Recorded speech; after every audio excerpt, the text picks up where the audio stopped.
Rarely has mankind hesitated to eradicate the creatures that stand in the path of his conquest. If we find intelligent species, ritual extirpation, undesirable beings, odors from another world, the rest must be destroyed. Is it possible that our dark past might repeat itself? Watch them and pray. Greetings, ladies, gentlemen, government agents, those who believe punk is still alive, and anybody who might be listening. This is Close Encounters of the Podcast Kind. I'm your host, Tasker, and we have Nick. People who think punk is still cool and is still like, look, you guys are delusional. You're living in the late 70s and the 80s. Sum 41 is not punk. Fight me on it. Yeah, I think punk in its truest sense, like at its core and what it really stood for is, I think that's been long past. I mean, they're still out there. There's still punks out there trying their best, but definitely a smaller group, which is interesting because are you a Misfits fan? Am I a Misfits fan? Dude, look, I love horror and I like old punk. Mm-hmm. And actually, Misfits is a great way to start off. Obviously, this episode, we're talking about some spooky stuff today to keep things related to the topic at hand. But, okay, so this is a bit of a hot take, but at first, because I started listening to some of their old beginning stuff and didn't really get it. And wasn't really a huge fan. But as it started to go along and I guess when the popular album came out or whatever, okay, I started to kind of understand it a little bit more. That is a hot take, bro, because I'm about to tell you something right now. They're old. In my humble opinion, like with most bands, in my opinion, the good shit's at the beginning and it progresses into a shit fest, right? My Chemical Romance is a good example of this. Yeah, I remember forever ago when you showed me their synth pop album. That was an interesting change of pace. Yes, I was like, okay, I've been a huge MCR fan for many years since like junior high, and then oh shit, a new album's coming out, a fourth album. This is going to be fantastic, and it turned out to be like the Electric Light Orchestra at Disneyland. Definitely not metal. Yeah, I mean, it wasn't. Yeah, so getting back to Misfits, though, so it's a hot take, man, and you might get some hate mail for that, but you will also get people who agree with you because that's how music works. That's true. I mean, I literally saw a video the other day about this guy who's like basically paying for his retirement because of his like shitty takes during some like YouTube drama that went on years ago, and he's still getting listens for it, and because he's getting listens and he's monetized, he's actually still making money to this day off of just his shitty take forever ago. So not only did that make a lot of sense about the state of YouTube, or as one meme put it, when you look at the trending YouTube videos, it's like you can see an alternate reality where like being funny is illegal. But like, maybe we need more hot takes, man. Maybe we need bad press is good press. That's a damn good point. And I'm glad you said that, because now I'm going to stop holding back. Like I've tried to clean my act up as we get a little bit bigger, right? Not selling out or anything. I still say stuff that should be canceled on Twitter, but they'll never get me. True. But now I'm glad you said that. So if we need hot takes, boy, I got hot takes, and we're talking about slavery at some point in the episode today. God. Now let's tread carefully, because we're right now at the territory of, what is that called? 1 step forward, 2 steps back. Yeah, but so hey, you wanted hot takes, man. I got some takes for you, dude. And like I said last episode, the South will rise again. We'll see about that. So since obviously we're already starting off with an interesting vibe, like we always do, we should look at our horoscopes to see kind of the tone for this upcoming episode of so we're getting edgy again. We're gonna do some spooky stuff, right? It's going to be spooky, man. And because I like it when we do our spoopy episodes where we can talk about, like, ooh, there's something behind you, that kind of bullshit. I love it. I love that stuff.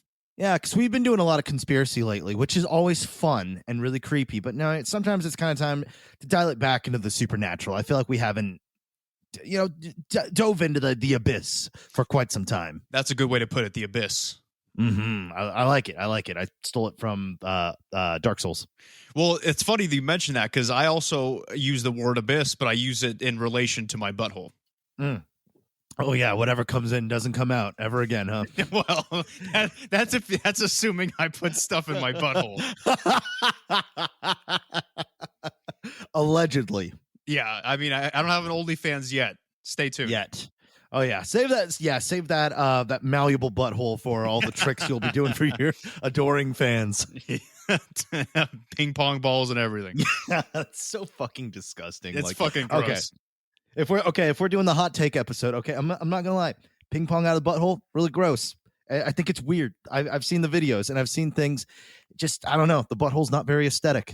It's not. They call it a chocolate starfish because it looks like one, but also because it's not an attractive thing. A chocolate starfish is not an attractive name. No, it's not. It actually has a very negative connotation, some might say. Yeah. So buttholes, not into it. That's why,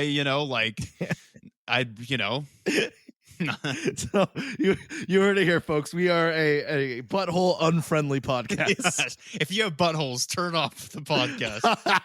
We don't want to hear. We're not interested. I had mine sewn up and then soldered shut because I couldn't handle it. Haven't shit in years, but man, I've never been happier. Oh, that's disgusting. All right. What do you have for the stars today? You should feel and look great today, Cancer. Your charm and social skills are at a high level, and your joviality and gift for conversation should make you a welcome guest at any social event. And you should be invited to a lot of them, perhaps too many. Enjoy this special time of sociability and friendship. Yeah, you could bring your take about buttholes. Yeah, I'd be like, I'll just get drunk and start talking about how buttholes are Satan's invention and how, yeah, I mean, but they're all, you know what? Something about buttholes, though, is they're also nature's condoms. You have to give them respect for that. That's true. I call mine a hot pocket. Yeah, gross, bro. It's fucking nasty. That's brutal. Great start today. Oh man. So yeah, how's that is that horoscope relatable to you? Not anymore, man. I don't know. I'm not feeling super sociable or jovial anymore, just after hearing about your hot pocket butthole. I got to ask you a question about that. Do you call it the hot pocket because it's hot inside or because it smells like pepperoni? A little bit of both. Nasty. Okay. Yeah. It also burns. Oh, Jesus Christ. That's fucking disgusting. I told you I don't like buttholes, man. Stop talking about your That's butthole. Right. This is a certified no butthole zone. We're not allowed to talk about them. But I don't know. I'm feeling weird because you named yours, man. Like, I feel like you're lying to me. I think you are in a butthole zone. Well, I named mine too. I called it the Abyss. That's unfair of me. I'm sorry. So there we go. Yeah. No, see, we it's more of an affectionate pet name, Yeah. It's sort of it's a ways that we can sort of humanize it to bring it away from its original butthole nature, To make it more approachable. Yeah, a little bit more digestible, which is ironic because it's a big part of digestion, but make it a little bit palatable. There we go. Is it bad that when you said digestible, I didn't put the fact that it was the end of the digestive tract at first. I just pictured eating ass first. Is that bad that I thought that? There was a lot of euphemistic language used there that definitely pointed to the eating ass. So you're not the degenerate here. Okay, good. Oh, gross. All right, no more buttholes, man. Okay, so despite the nice, kind words that the horoscope told me, my stars are abysmal. Okay. Sex is a 2 out of 5. Hustle's a 2 out of 5. My vibe is a 2 out of 5. Jeez. My success is a 3 out of 5. So pretty bad across the board today. Pretty low. Damn. Not happy about that. I mean, I don't feel like my stars portray me to feel. I feel better than that. Yeah, I don't know. Yeah, and as we discovered, the stars aren't always correct. Yeah, that's what happens when we put our faith in bullshit. All right. Yep. So what's yours looking like, buddy?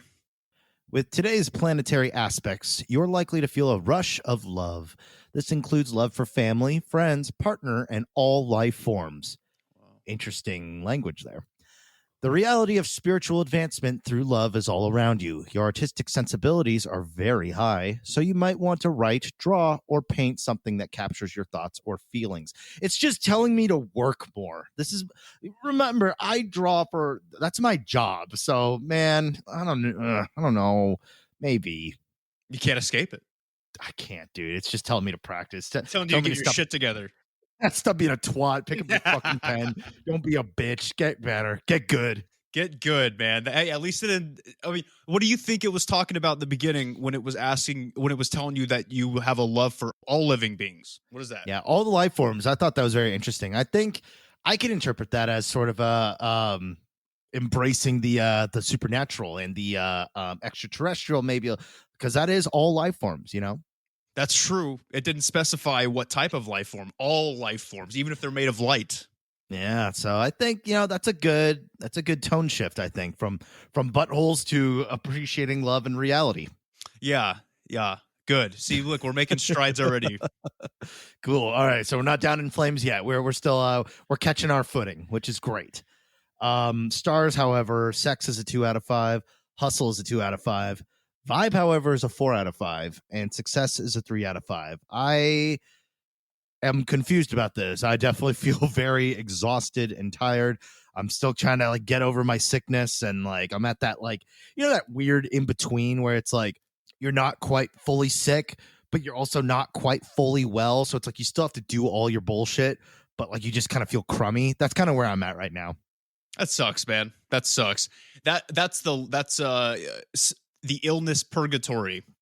Oh yeah, it sucks, and this part can last indefinitely, and it's one of those I don't know, man. I wish it could be you just one day you just feel 100%, but that just never happens. It's a gradual thing. It's one day you just realize, oh wait, I don't hate this as much as I usually do. Yeah, I mean, you're almost there, man. Just keep fighting. Maybe today's episode will get you spooked enough to break that last. You'll be crying later because you're so scared. You get the rest of the sinus infection out. Does it work like hiccups? You got to scare it out of me? Yeah, I'm going to try and jump scare you throughout the episode. I don't know how well it's going to do over an audio medium, but... Watch you try to do it, but then it stutters. So it's you're halfway through and the noise doesn't quite come in at the time. And then I just look retarded. Yep. It'll be a good laugh. And who knows? Maybe that'll help. Well, if butthole talk wasn't enough to make you feel better, Tasker, let's get into today's episode. Mm-hmm. What's up, people? Wow, nice. Thank you. Yeah, feeling very 90s. Very 90s. You. Yeah. See. Anyway, I don't know why I did that. Didn't that come from a Pizza Hut commercial? I believe it was a Pizza Hut commercial, and then it was popularized from Scary Movie. Yeah, because I remember when I saw that stuff, I was like, which actually, no, that's a really, weirdly enough, kind of relevant to haunted, scary stuff. But yeah, because Scary Movie made it really popular because it was the Scream parody, and they're all doing that because it was I want to say it was a Super Bowl commercial, but I remember as a kid, I was always wondering where the hell that came from. But yeah, that's where it came from. Oh God, I should not do that in my condition. Oh shit! So everybody out there, today's episode is going to be a fun one. Now, I know we don't talk about ghosts and hauntings, that type of paranormal stuff too much on the podcast, but it's something that we slowly want to start changing, okay? So what better way to begin than discussing multiple haunted, cursed, and or possessed objects throughout history and the world? Now, this is going to be a fun episode, and for those who believe in the paranormal, specifically ghosts and hauntings, this will be a spoopy one, okay? Tasker? Yeah. How do you feel so far? Not too bad. I mean, it's not. I can discuss it. It's it's the imagery that really gets me. I'm a very visual person, and that's also too. And there's a funny theory about this, where actually some might say it's actually scarier to read about scary things than it is to actually see it, because your brain can actually possibly invent something even worse than what actually happened. Your brain is your best friend and your worst enemy in situations like this. Damn fucking right. Now, I hate to go out on a limb here, but if you out there listening, if you're listening to our show, you more than likely believe that something like this is out there. All right. So without further delay, first grab your ghost detecting equipment, sign into your eBay account, try to pawn off your own haunted object on some unsuspecting dork, and let's dive right in. Yeah. Oh man, I just got to think about like those old. This reminds me of like a creepypasta. Before we get into it, do you remember the one where it's like the haunted Zelda Majora's Mask one? I do remember that. Yeah, like the Ben drowned or whatever the fuck. Like, see, that's why I don't really fuck with like garage sales and stuff like that. You don't know what kind of shit's gonna be in there, and that's how every horror film starts. Is you go to some creepy garage sale and you buy something that looks kind of funky, and now you're fucked, and now you can't. The big thing about scary things is like it gets in the way of your sleep, and that bugs me. Yeah, dude, it go into like so in that creepypasta, he got that video game cartridge from a garage sale. Like, Right. You guys could go to any garage sale and be like, oh, what a nice turtleneck sweater. I'm going to buy this sweater. Little do you know, grandma had a fucking stroke in it and died. Now she's attached to the sweater and it's going to choke you out when you're wearing it. Yep, exactly. Or just give you, and some would even say this is getting off easy, is having just horrific nightmares every night for the fucking rest of your life. And you wouldn't even know why. Yeah, you're like, it can't be that sweater that I just bought. I don't believe in that shit. I barely even wear it. But it's in your closet and it's close enough. Yep, exactly. So that's kind of course, all that stuff is kind of creepypasta, but I'm assuming we're going over some pretty documented stuff, right? Yes. So today's episode is going to have a lot of actual objects in it that are either haunted, cursed, or possessed. Now up top, speaking of which, guys, up top, just to make things easier as we move along with the different stories today, I believe we should first specify the 3 classifications that we will be discussing, the ones I just mentioned. Okay. So we know the differences between the 3. So first is haunted. So what does haunted mean? It's an overused word. It's a word everybody says, but is it what it is? Okay. So for something to be haunted, a person has to die in or around said object, like a doll or a house. And the object is something with which they had a special connection or some kind of spiritual connection to. So there has to be a death and there has to be attachment. Yes, exactly. Now, this special connection makes it so that when they die, they become attached to it indefinitely unless some kind of intervention takes place, aka like an exorcism or something like that. Now, it should be important to note that most hauntings are benevolent. Okay, now they are creepy as fuck, but they are benevolent.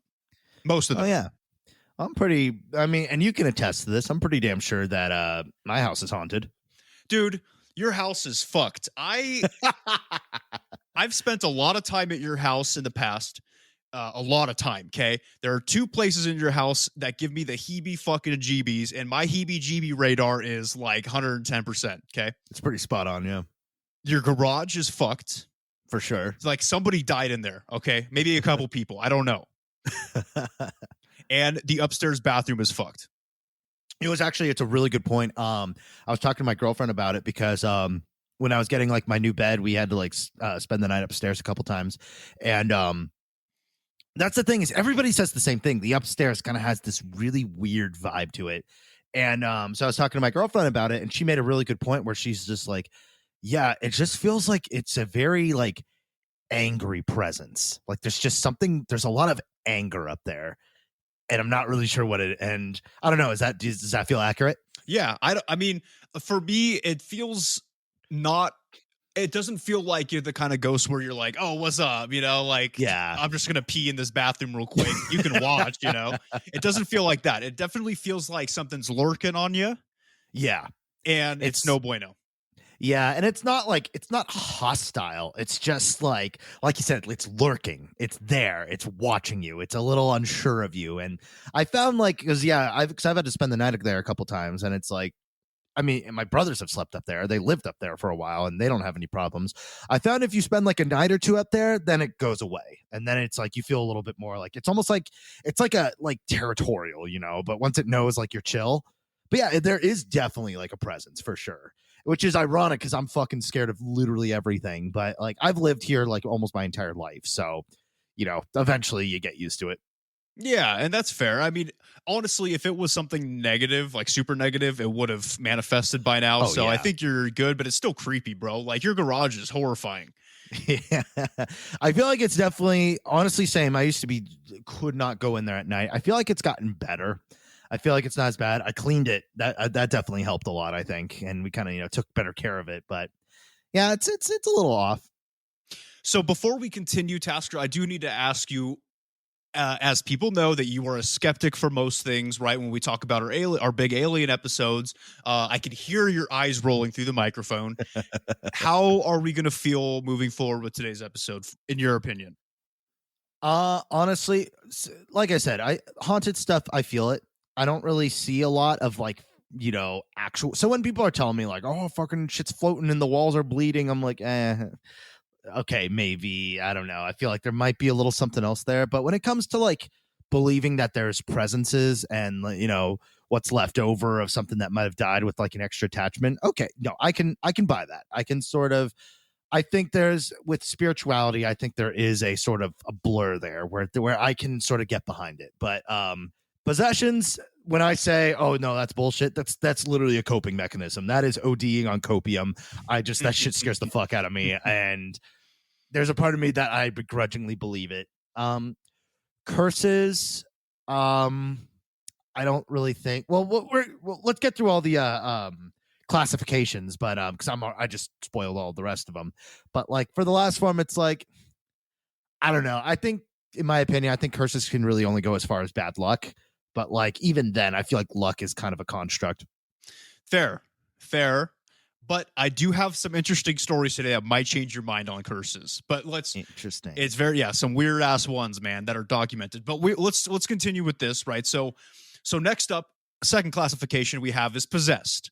Another overused one that is sometimes not used in the right context.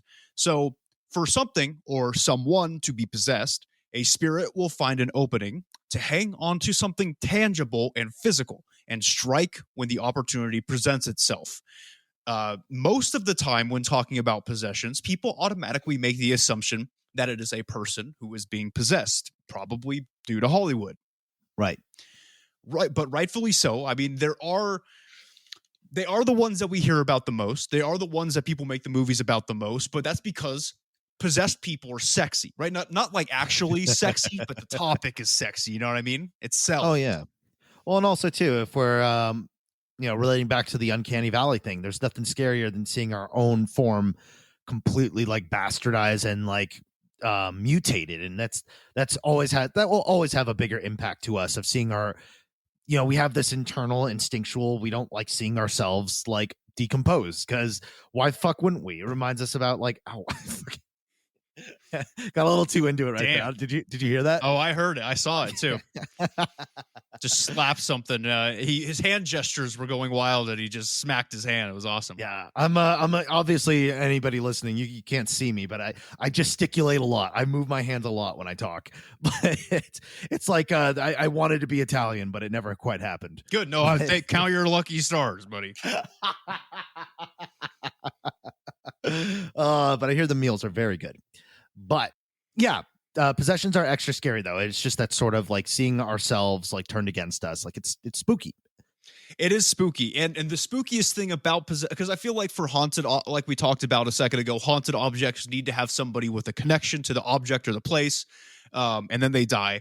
And right. It's usually benevolent. But with possessions, it is a separate spirit, usually a demon, finding openings in whatever they want, basically, or whoever they want. There's no attachment needed. It seems much more like a reality or something that could happen in your day-to-day life than a haunted thing. Yeah, haunting is more human, whereas possession is an entity, something non-human encroaching on humanity. Exactly. And so that being said, where hauntings, like I said, are mostly benign for the most part, possessions tend to be more malevolent in nature. So they are spooky and dangerous. Yep. No good. Like poltergeists. Some poltergeist cases could be considered hauntings. Some could be considered possessions, but it depends on, the situation. But as we all know now, poltergeists are very active. I think we've discussed this before. Very active ghosts, spirits that are Yeah. usually destructive.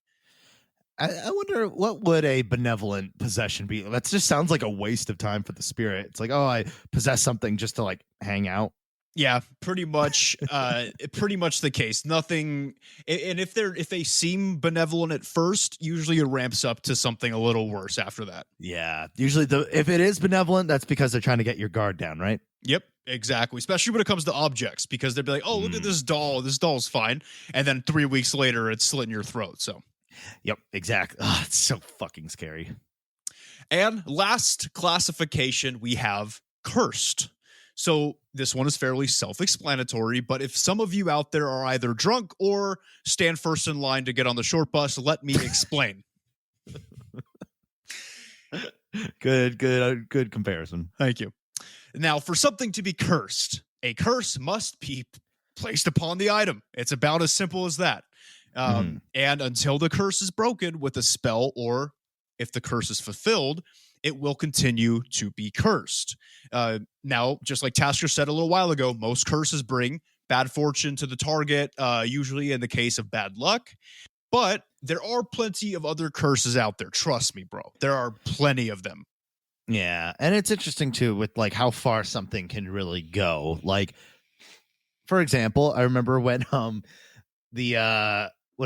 Biden won the election, obviously a lot of the diehard Trumpers were pretty upset.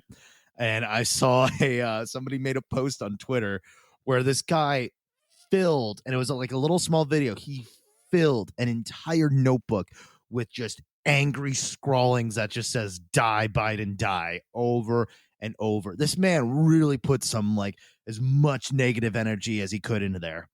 And some might say if you really thought about it and hoped for it and angrily like put it into existence, you'll put your magic out there, it would have some sort of impact, right? Well, he's still alive, unless we're going to go that other route and say he died long ago and this is a clone in his place or somebody in what the fuck ever. I mean, technically you're not wrong, Tasker. All of Hollywood and politicians are clones, and their real selves are at cloning facilities in the in the universal consciousness with their. But that's an episode in its own that I plan on doing later. So fucking Star Wars Episode 2. Fuck off! Don't you? Hey, first off, don't you disparage Attack of the Clones? What, the movie where nothing happens for 2 hours and then we get one kind of decent fight at the end? We have a recent trilogy of shit-filled, shitty movies that you could be picking on, and you decided to go all the way back in time to pick on Attack of the Clones. When you have Daisy Ridley, who can't act for shit, a Mary Sue. God, those movies pissed me off so bad. Okay, don't get me wrong. The sequel trilogy is not good, but the prequel in Episode 2, nothing happened. At least although in the sequel trilogy it doesn't make sense, but at least things are happening. In Episode 2, just nothing. It's just political jargon and things slowly moving until 2.5 hours in, and then you're like, oh, that was the point of the movie. It was the fucking clones were being made and declaring war, but everything up to that was just walking around. Oh, I'm sorry that your attention span needs big, bright J.J. Abrams filters to be more entertained than a political movie about, things that matter. All right. Diplomatic. Hey, man, if you're going to make a movie about political theater, make it political theater. They didn't even do that right. It was a action film pretending to be a political drama without any real political drama. It's like, if you're going to make it that, make it that. Don't fucking make Star Wars into a drama about it just didn't work. It was stupid. There was no characters in the new trilogy. At least we learned stuff about the characters in the old one, right? We learned that Anakin doesn't like sand. There's some character development right there. It's not character development. It's more than we got in the new trilogy, man. So that's all I can give you. We will have to discuss this on a later date, but I am sure if we're talking about curses, I am sure poor George Lucas got plenty of curses from that. But as I was saying about with Biden and all that stuff, just because you are so angry, that does not necessarily mean that you can curse somebody just by thinking about it and writing it down. I'm assuming there is a means magically to like enhance that thing, which I'm sure that's the realm of like black magic, which is no bueno if I'm not mistaken. We tend to try to stray away from that. Good. You don't want to get wrapped up in it. Yeah, because that can kick back, that can fuck you. It's like hiring a hitman on the dark web, you know? That shit can come back to bite you in the ass, even if it is successful. Yeah, and instead of the FBI catching you, you're going to get hit by a car because you fucked up the spell. So, yep, who knows? So, curses, yeah, I just want to point that out. They're not as easy as they seem. Like, yeah, I get pissed, and I'm like, yeah, I fucking hope you like, I don't know, like lose all your money today or some bullshit whenever somebody cuts me off or some bullshit happens or somebody's a dick to me and I'm like, yeah, fuck you. I hope you have a fucking shitty life or something like that. Like, it's just because I got mad at them in that moment doesn't mean their life is now going to fall apart. I mean, if that were the case, then you might have a gift and you might want to be a little bit more careful about it. But for most of us, cursing is pretty mostly benign. Yeah, you really got to try. You really need to know what you're doing for it to work. But I bet you, I'll tell you one thing, though, about curses. That dude who filled out the notebook about Biden, I bet you he almost jumped for joy when he started falling down those stairs. He was like, holy shit, it's working. I'm not going to lie. That video is really funny. It's pretty classic. I feel he's a poor old man, but that was pretty funny. If that's the worst, like, scandal of Biden's career, then dude, I think we're okay. Yeah, man, he loves touching kids. All right, so let's move on to so we have the explanations out of the way for the different classifications. So let's get into the actual cursed objects that we're going to be discussing. Mm-hmm. Now, first up on the list, we have the Tallman bunk beds. So, the Tallmans were a family out of the 1980s, consisting of husband and wife Alan and Debbie Tallman, along with their 2 children, a young boy and a young girl. Now, Alan and Debbie bought a bunk bed from a thrift shop for their kids, thinking it would probably be fun for them. To quote Step Brothers, so much room for activities. I grew up with bunk beds. They're quite fun, right? I had a bunk bed too. No, they're cool. Yeah, you got to climb the stairs. You could like jump off it. You could throw shit. It's like a little play place that you got to sleep on, basically. Exactly. It's like a jungle gym, but unfortunately, this bunk bed wasn't quite fun for the family. Uh-oh. So when they brought it home, and initially everybody was hyped, right? Like you and I were when we got our bunk beds. Hell yeah. However, starting even on the first night, some weird shit began to go down. For instance, one of the kids, the son, who rarely ever got sick, fell terribly ill with a gnarly fever within literally hours of the bed being at the home. Not a good sign. And the family also noticed that the radio on the nightstand in their room would turn on and off by itself. And I should point out that electrical interference is a staple of hauntings and possessions. Yeah, that's why usually in like the Ghost Hunter everything, they have like those like electric pulse readers or whatever the fuck. Yeah, to see if there's any anomalies of like some electromagnetic anomaly spaces throughout the crazy shit. Man, you could buy one of those on eBay, man. Oh, yeah, maybe. See, it's like I would like to buy one and then like test it out in my own, but I really don't want to. You don't want to know, bro. I'm kind of okay with not knowing. Yeah, holy shit. That I'll do it for you one day and I just won't tell you. But if I run out of your house, then Oh yeah, but I have a feeling you would do it anyways, even if there was nothing, just to like, for the air of mystery. Now, the youngest child, the daughter, claimed that one night she woke up and there was a witch standing over her while she was sleeping in bed.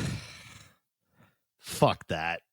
Now, I say it is a witch in quotes because that's how she described it, but it was probably, we don't know if she was a witch for real, but it was probably some old hag, right? Just like standing over her in her bunk bed. Raggedy, scary woman. And that's usually, when they say the word witch, that tends to be the visual we get. And do you want to know the creepiest part of that? Is I'm pretty sure the daughter was on the top bunk. So that bitch was floating. Yeah. Well, I could say she was floating. Or she was, I don't know, like the Tallmans, a bit of a tall woman.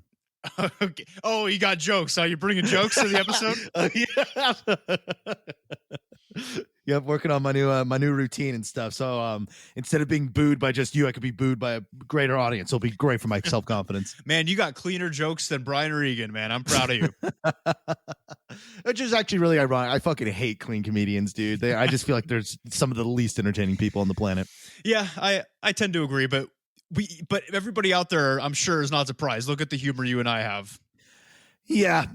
I suppose that's a fair assumption. We had a 10-minute long talk about our buttholes earlier. True. Well, yeah. I mean, if we're talking theoretically, comedy, the root of comedy has always been in tragedy. And if you can't approach tragedy, for what it is, which is more than just, oh, I had a bad day. It's like, no, somebody's probably getting fucking eviscerated somewhere in the world right now. And if we can't laugh about the fact that he farted and shit himself before he died, like, I don't know, man. Then look, you got to laugh at you're right, and buttholes are tragic, so I'm glad we laughed. They're very tragic. My example was horrible, but you can kind of see where I was getting at. So for the most part, up until this point, the strange occurrences, Jesus Christ. Nice. The strange occurrences seemed to be localized at or around the room the bunk bed was in, right? The kids' room. Right. But it wasn't long until the spirit activity began to seep into the rest of the house. Doors throughout the house would open and close on their own. And light switches would turn on and off on their own as well. Pretty classic. Very classic poltergeist activity. The last straw is when the Tallman family began hearing voices where voices definitely shouldn't be coming from throughout the house.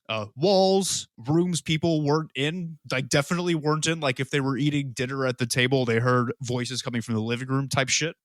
Mm. Just no bueno. Yeah, that's not good. Now, eventually, they put two and two together, realizing that all this weird shit started happening when the bunk bed was brought home. It took them a little while, but they got there. They destroyed the bunk.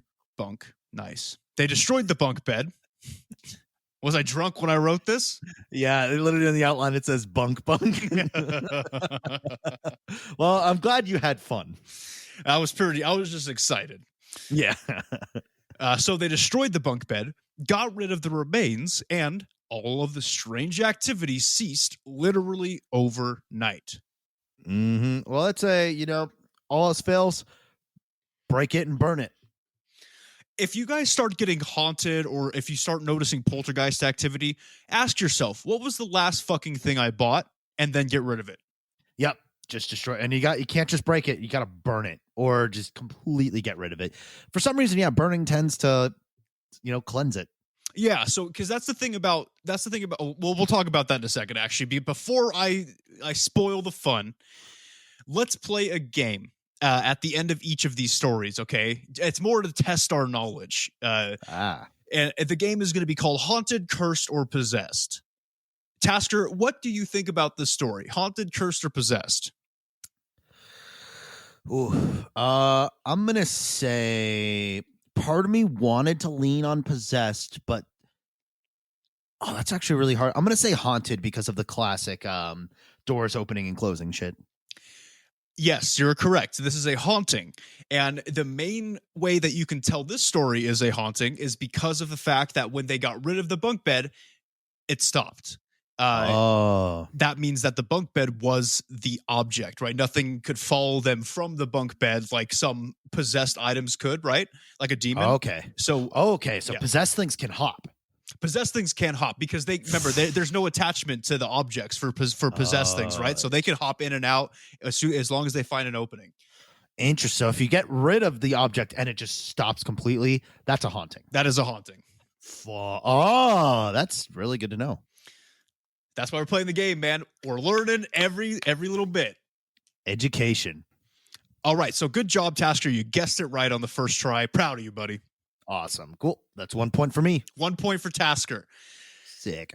Now, oh, really? Yes. Sorry to cut you up, but when he said witch, it's actually something I hadn't thought of in a while, and I'm really mad I thought about. But when you brought up witch, do you remember the Middle Eastern witch video? Holy shit, that is the freakiest thing. Thinking about it right now, you guys look up Middle Eastern witch on YouTube. Middle Eastern witch video, dude. You'll know when you see it. It's creepy. I think half of what makes it so scary is just the guy filming it just screaming bloody fucking murder, like driving for his life, like that shit God, it's so fucking creepy. So yeah, if you want to watch it, it's a pretty short video, but goddamn, we were pretty wasted. I remember you pulled that up. I'm like, okay, well, thanks, man. My night's ruined. That's what we did, man. Got drunk and scared each other. Yep, classic. So, anyways, yeah, creepy shit, man. Mm-hmm. Now, next up, we have the old mirror at Myrtle's plantation. Now, yes, remember I did say we were going to be talking about slavery at some point today. I will hold back the jokes. Mm-hmm. This may be a hot take episode, but let's be respectful. All I'm saying. No. Okay, never mind. All right. Nice. Myrtle's plantation is an old southern plantation in St. Francisville, Louisiana. All right. What many people would call the emerald of our great nation, right? Everybody's been to St. Francisville, Louisiana. Mm-hmm. It was built in 1796, right? And you can still visit the plantation to this day, although I don't recommend it. Why? Well, I'm glad you asked, Tasker. God.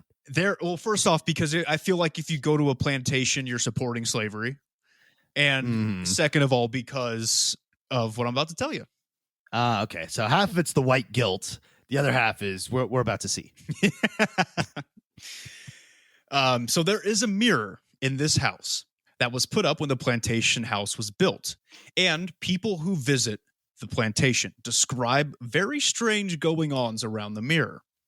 For example, tourists will notice handprints on the mirror appear and then disappear right in front of their eyes, as if someone touched it, which is weird if you think about it, because I feel like handprints are left with like heat and moisture. Right. So if a ghost is able to do that, it's probably a poltergeist. Mm-hmm. Interesting. Creepy.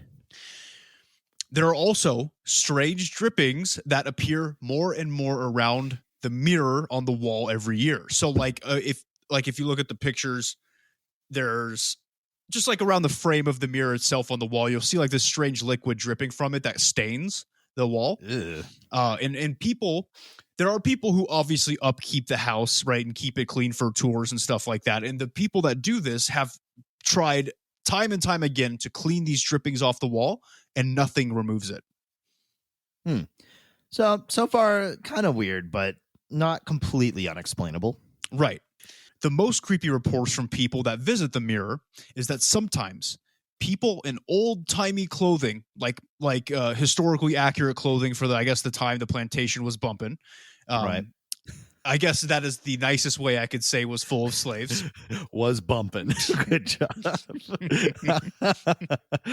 See, I would like a history book where you just write it yourself. So, around the late 1700s. Right. Pre-Civil War, post-Civil War. Wait. It was built were there slaves after? There were... Civil War was fought over slavery, so there shouldn't be that many slaves. Well, there shouldn't be any slaves, remember? 1796. There was slaves. Huh. Interesting that you brought that up. Either I got the date wrong that the house was built, which I don't think is the case, or I think maybe it took some time for wait, when was the Civil War? It was 18. Oh, dude, I'm so retarded. I thought I was getting my Civil War day. I thought it was like 1600s. No, 1776, man. That was wait. No, that was the revolution. That was yeah, that was the revolution. 1776. Oh yeah, 96. So, this is only like almost 30 years. Or so yeah. It was like 1863, right? The Civil War. No. Yeah. No, chronologically, you're fine. Oh, yeah, dude. You're totally fine. I'm. You know what? I was making fun of some of our listeners for being in line for the short bus. I'm already on it. I was gonna say you're the driver, but that would assume that you can. Never mind. That's assuming I was legally apt to drive, which I'm not. No, you're still on the bus because you fell asleep on it the day before. Yeah, my mommy didn't come and get me. That's so sad. Still holding my Power Rangers lunch pail. Got one of those little hats with the twirly things on top, just waiting for my mom. I'm like a 20. The true biography of how you became the man you are today, huh? Yeah, that was only last week too, man. Yeah. When you- oh man, I was gonna say if it wasn't for the work from home, I'd be like, oh yeah, that was you on your way to work. Yeah. Oh man. So okay, so I'm glad the dates are right. I'm just stupid. So yes, this was pre-Civil War. And so you can imagine the clothing that they're in. Right. So basically what would happen is tourists will sometimes see briefly in the reflection of the mirror people in these types of clothing that will appear. 1 second they're there, the next second they're gone in the reflection. Now, we actually have some backstory on this mirror and what could be causing this activity. So, according to legend, there was a young slave girl named Chloe, and I imagine that was a name given to her. That's usually what they would do. Yes. Yes. Because if you find me one person in Africa named Chloe, I'll give you $1 million. All right. Okay. So Chloe was in favor with the then plantation owners, the Woodruff family. Like they liked her, as much as a slave and master relationship would go. Yeah. And because of this, she was given easier chores, probably housework, that kind of stuff. She didn't have to go out in the fields in the blistering sun and sing the songs, right? She didn't have to do any of that shit. Okay. Anyway, Chloe was becoming obsessed with the idea that the Woodruffs would eventually become bored with her and put her to harder work, which of course she didn't want that. So Chloe decided to poison the family just enough to get them on the brink of death, then nurse them back to health, and they would be forever grateful to her. That was her big plan. I literally had this discussion the other day with my girlfriend, or was it her? I'm trying to think. I'm losing track of everything. I'm going through borderline psychosis. Cool. But yeah. But that whole thing of I'm just gonna scare them. I'm just gonna bring a gun. Just that's always how fucking people get killed. That's always how a scheme turns into murder. Whenever you play with somebody's life like that and be like, oh, I'll just get them close to death. Nah. Almost every single time it ends up with people being killed. Yeah, because Chloe isn't an alchemist, right? She's not a chemist. She doesn't know how much poison to put in. She doesn't have like a fucking like a testing tube with like millimeters on it, She's just like popping poison in and just like, hey, this will work. Just pop a little Drano in their coffee and they'll be really sick, but then they'll be okay. It won't completely just disintegrate their insides. So Chloe spiked a cake she had made for them with oleander poison and fed it to the family. And of course, just like Tasher called it, the plan backfired because one of them, the woman of the family, and they didn't specify who, but I assume it's like the matron, the mother or whatever. She died of the poison. The rest of them did recover, but she died. And it was found out what happened. And afraid of the backlash that all the slaves might get, the other slaves killed Chloe. Oof. As like a, hey, we got her, like, hey, don't hit us.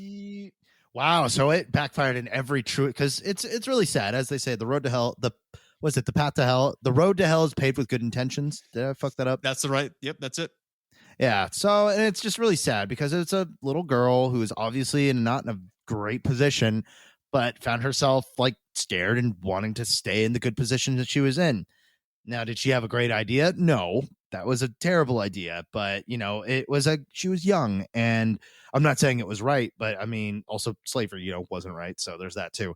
But the kickback is she just ends up getting fucking, I'm assuming, brutally murdered for it because all the other ones were like, well, we don't want to fucking have to deal with the kickback. Obviously she was going to get punished, but like you said, they found an opportunity here of being in good favor of, well, we kill one of our own.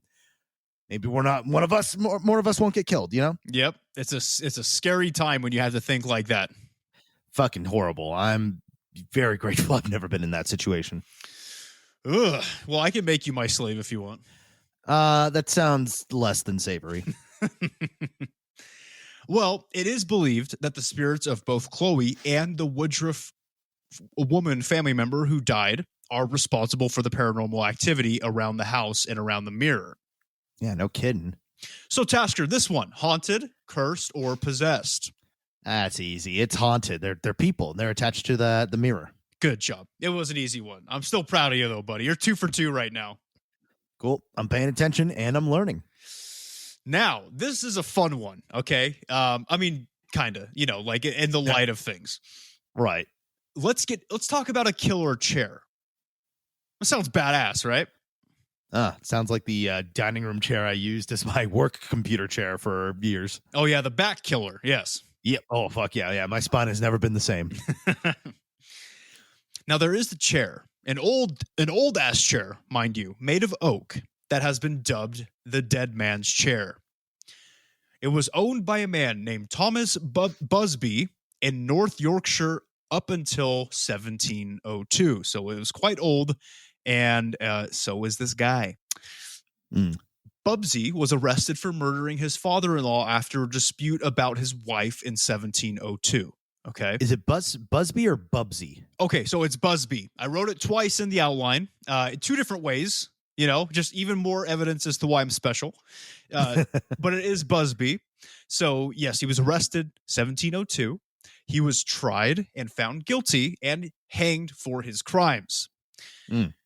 So, you guys might be asking yourself, what does this have to do with a chair? Well, there are two versions of what happened, but both of them confirm the fact that he really liked this chair. One version of the legend is when he was on his way to the rope to be hanged, he cursed his chair. So if anyone sat in it, they would die. The other, what's that? That's pretty specific.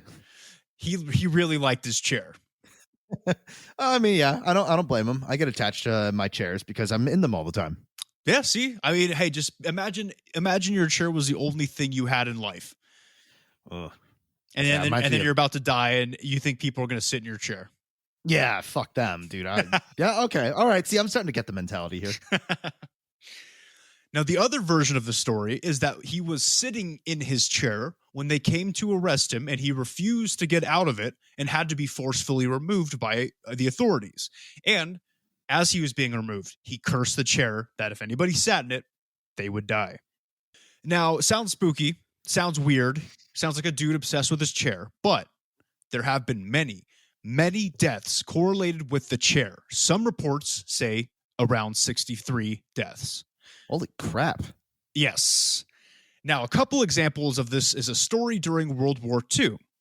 So some Canadian airmen from a nearby base sat in the chair, which was at the time in a local pub, and they never returned from their mission that they went on shortly after. Oh, there's a great idea. Let's get the murder chair and put it at the pub. Yeah, see, but people are dumb, man. They just like fucking buy it from the police station. They're like, yeah, this will be great. Let's throw it at the bar. Well, I don't know, because I think what happened, it's like kind of like whenever something happens like that, he didn't have any family to give his stuff to, so I think it just kind of went up for sale, like the rest of his shit in his house, probably when he died. Yeah, police auction. Exactly. So also in the 1970s, okay, just throughout this decade, many local deaths in the area were caused by accidents. Weird, mysterious deaths were traced back to the victims sitting in the chair previous to their death. Interesting. Now, you could think it was statistics, but it's a small area. And if people are, I mean, small compared to like what we're used to, but like, yeah, it's like a small town. Exactly. But if a lot of people start dying and you're like, wait a second, where were they at before they died? They're like, oh, they were sitting in that chair that keeps killing people. They're like, oh, okay. That's what we do. We make connections. So, okay. So at this point, guys, just in the 70s, so many deaths were attributed to the chair that in 1978, it was put into the Thirsk Museum, where it is hung from the ceiling to this day to prevent anyone from sitting in it. Wow. I mean, they took it seriously. They took it super seriously. Like they're hanging it on the ceiling. So, Tasker, I'd say this is a fairly easy one again. Haunted, cursed, or possessed? Honestly,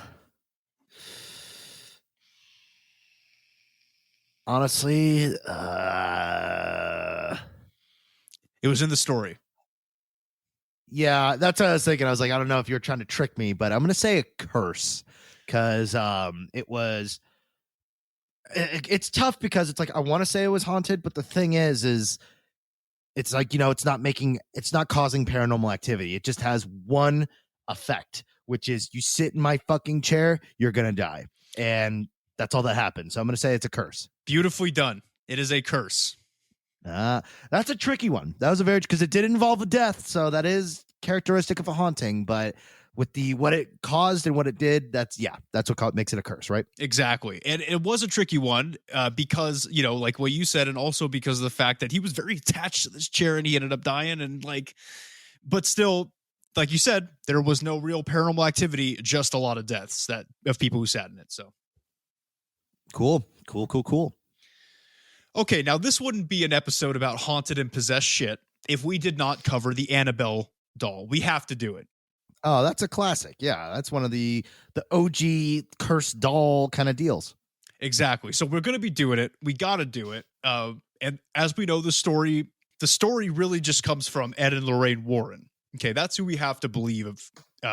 They are topics of contention in the paranormal world. I will not give my opinion on them, but I will say that this is who we have to listen to for this one. Okay, so they said that in 1970, a young student nurse was given a used Raggedy Ann doll as a gift. And soon after bringing it back to her home, noticeable strange occurrences took place almost immediately surrounding the doll. Now, the activity began fairly benign and kind of on a small scale. For instance, the doll would be placed in one spot where she would usually try to keep it. And when the nurse would come home, and she did have a roommate, but the roommate was always out when the nurse was out because they always worked, right? So, and the nurse and the roommate have been questioned multiple times about this and been determined to not be lying about it. But when the nurse and her roommate would come back to the house, the Raggedy Ann doll would be sitting in a completely different spot than where they left it, like rooms different. Yeah, that's creepy. That's where it's like, and especially like those Raggedy Ann dolls are already kind of weird looking as is. Yeah, because old dolls are weird because they didn't put a lot of effort into them, right? Yeah, appeal was not a huge thing back then. It was, hey, here's your doll, like fucking have fun with it. It has hair, it kind of looks like a girl. Here you go. Exactly. Yeah, and they're creepy and they're already lifeless looking. Yeah. But at the beginning it was just kind of hopping around the house, and the nurse and the roommate were like, "What the fuck? This is weird, but nothing's happening yet, nothing bad." Right. But eventually the activity would begin to turn malevolent, I guess you could say. So when the nurse's boyfriend would visit the home, the doll would harm him in his sleep. At least that's what was reported.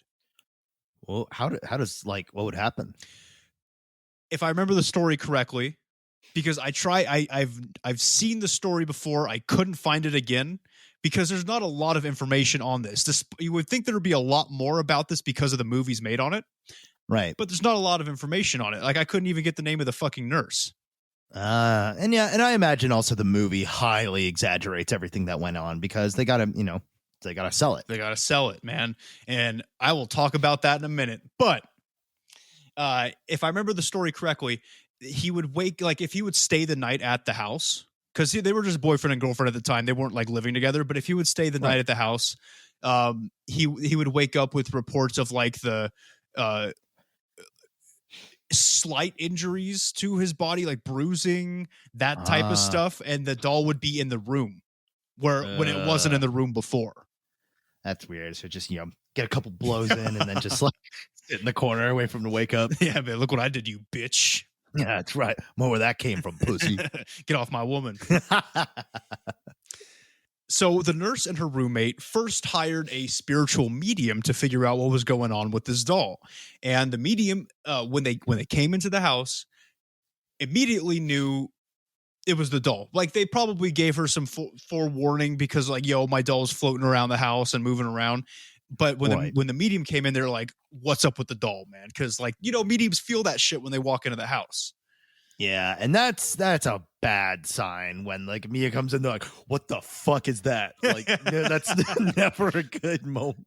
That's never a good situation to be in. It's my Crocs, man. What's wrong with my Crocs? Yeah. And it could be they just hate Crocs because they're just weird looking, or maybe they are possessed. Who knows? Oh man. But to give the medium some credit, they didn't immediately puss out and dip. Okay, so they did do some spiritual work with the doll, and the medium was eventually able to gather that the doll indeed had a spirit within it named Annabelle Higgins. So that's where we get the name Annabelle. Now, after multiple attempts at exorcising the doll, the medium determined that they could not do it. And that is when the medium and the nurse and her roommate decided to call in the Warrens, who at the time were fairly big in the paranormal world and were called for these types of cases. They would come in like a Mr. and Mrs. Smith of the paranormal world, okay?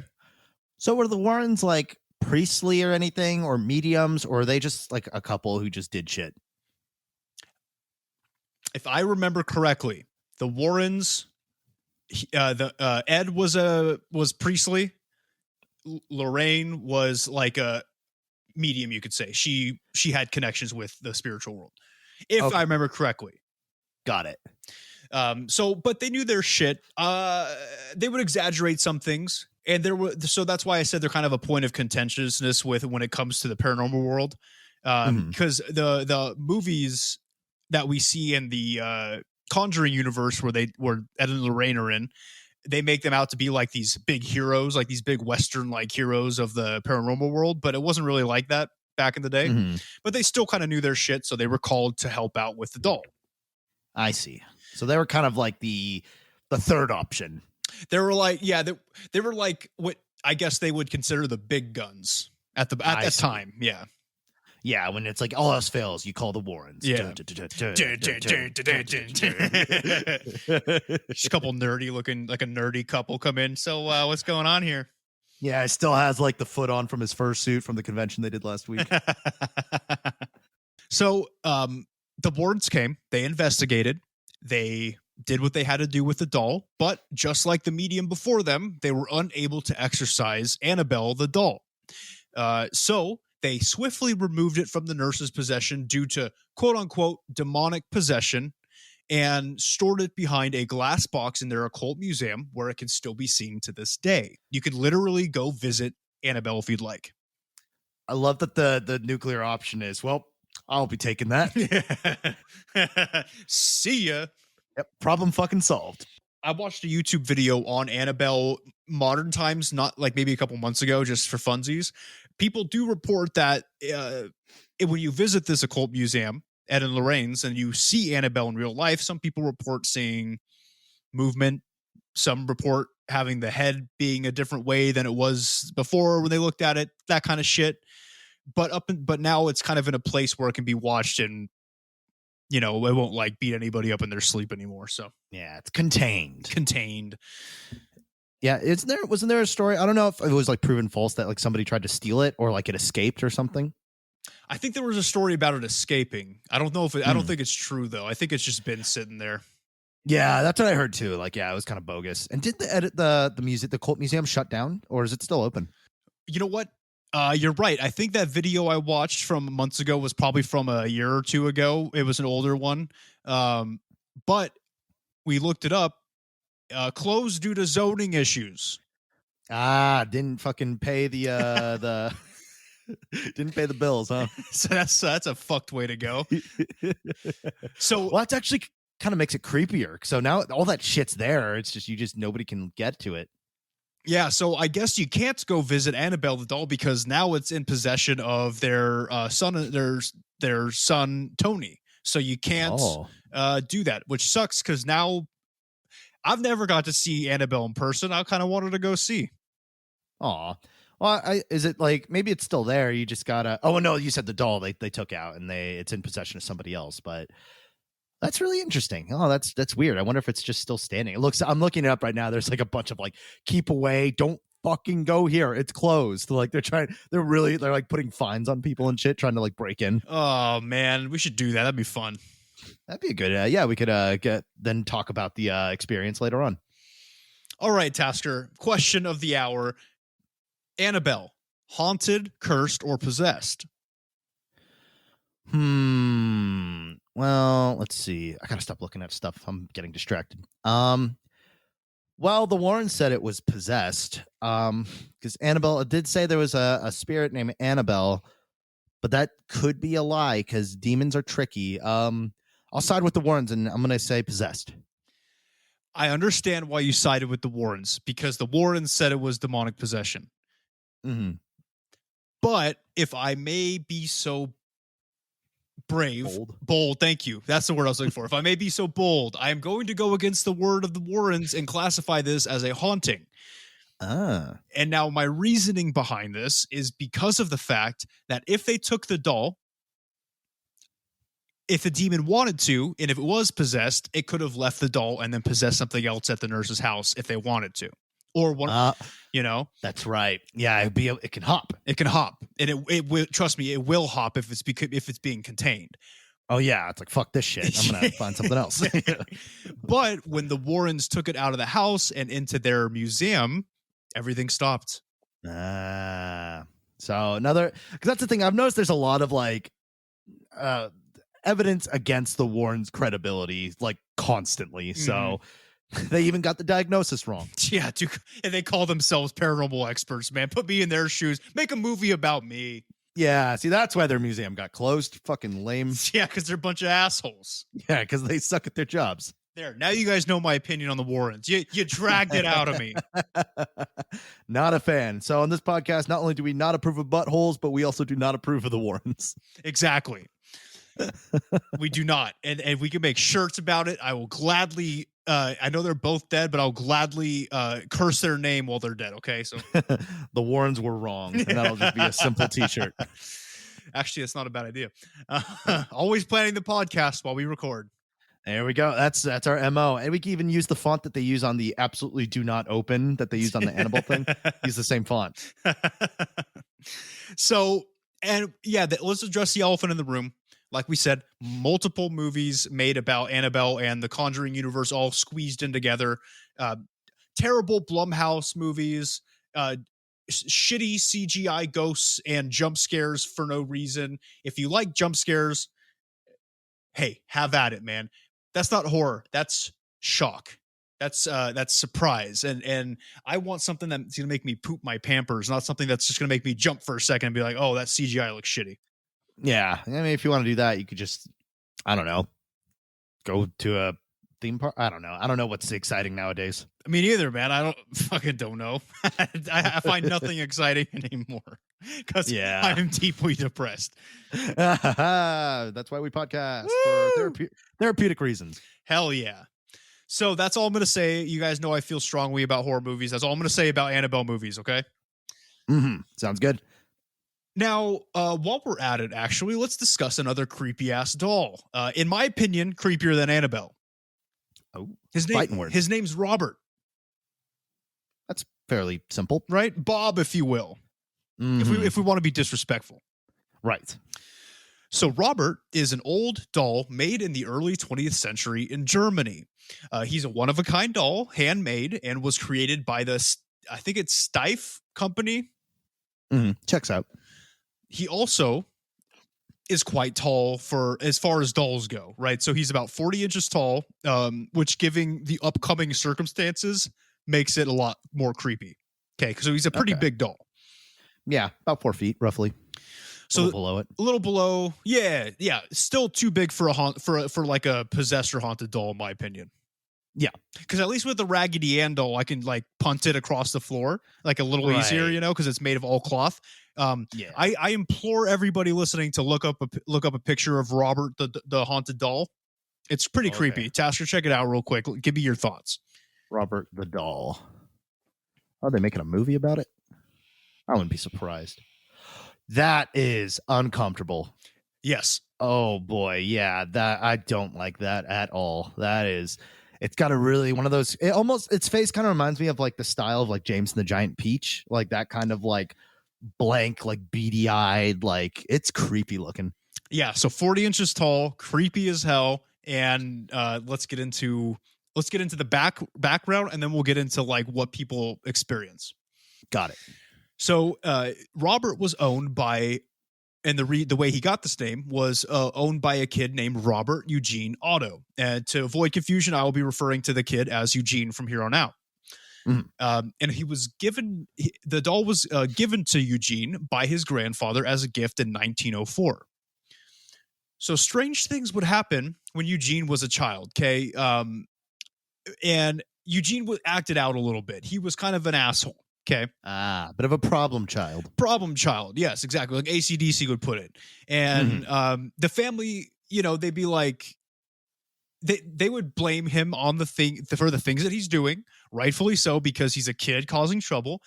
But every time after he got Robert the doll, Eugene would be like, "No, it wasn't me. It was Robert." Right? He would blame the doll. Even at this point, we don't know if that's true. Like, what if it was the doll causing all this shit? Right? True. Isn't that the plot of Chucky? Yes, there is some of that in Chucky, the first one. Absolutely. Great movie. Eugene would tell them that he didn't do it, right? It was the doll. But let's talk about the weird things reported with Robert. So Robert has been known to do things such as moving around seemingly on his own, much like Annabelle, right? But some stuff that wasn't like Annabelle is the fact that he would change his facial expressions. Fuck that, dude. No good. Picture it, Tasker, especially now that you know what he looks like. Don't like it. That's an unhappy thought, as some might say. And some reports have come through that giggling sounds could be heard coming from the doll or the room that it was currently in at the time. So these things are benign in nature, but there have been other legends surrounding the doll that it has caused many misfortunes as it changed ownership throughout the years after Eugene had passed on. Some of these accidents could be attributed to people owning it. Some of these accidents were car crashes, car accidents, job losses, broken bones and accidents, divorce, many other things, just general bad misfortune to people who own it. Now, honey, I'm leaving. I'm taking my creepy doll with me. No, not Robert. Not fucking Robert. Good Lord. Yeah, that's probably why they got divorced. Not because the doll's haunted, but because look at it, man. Look, yeah, it was like, if you keep it, look, it's either me or the doll. If I was given that ultimatum, I'd be like, dude, take the fucking doll. Like, either we're burning it or this is over. So the origins of the strange paranormal activity coming from the doll is up for debate. Okay. There are rumors of voodoo being involved. There are rumors that growing up, Eugene had a family that kind of delved into what they call voodoo, but I would imagine it to be more like witchcraft, like curses and stuff like that. Like, I think that voodoo is interchanged with witchcraft a lot online mistakenly, right? Yeah. But there are rumors that their family maybe did some kind of witchcraft type shit and maybe it got possessed or opened up that way. Or another theory is that the doll, Robert, had a spirit within it all along. But when Eugene would blame his wrongdoings on the doll as a child, like we mentioned earlier, something awakened inside of Robert.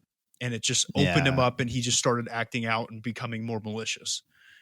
Yeah, I wasn't too keen on being the blame, the scapegoat. Exactly. He was probably pissed. Yeah. They're probably pissed that they dressed him up in a little sailor uniform too. Yeah, giving him such a form too. I'd be pretty upset. Okay, so this is going to be kind of a tough one. Haunted, cursed, or possessed? Tasker, what do you think? Well, part of me wants to say, like, it's a bit characteristic of a haunting, but it doesn't really seem like anybody died to create this sort of thing, or that there was any sort of soul. So I'm gonna say possessed. Okay. Keen observation. This is a tough one, right? Because we don't know the exact. Well, we know the origins of as far as who owned the doll first. Right. We don't know if somebody died making the doll. We know that it was brand new when it was given to Eugene, so nobody died in between. Yeah, what sort of bullshit the family was doing that we don't know about? Exactly. So, and there's multiple theories on that, right? So let's imagine for a second the family was doing witchcraft or voodoo or something.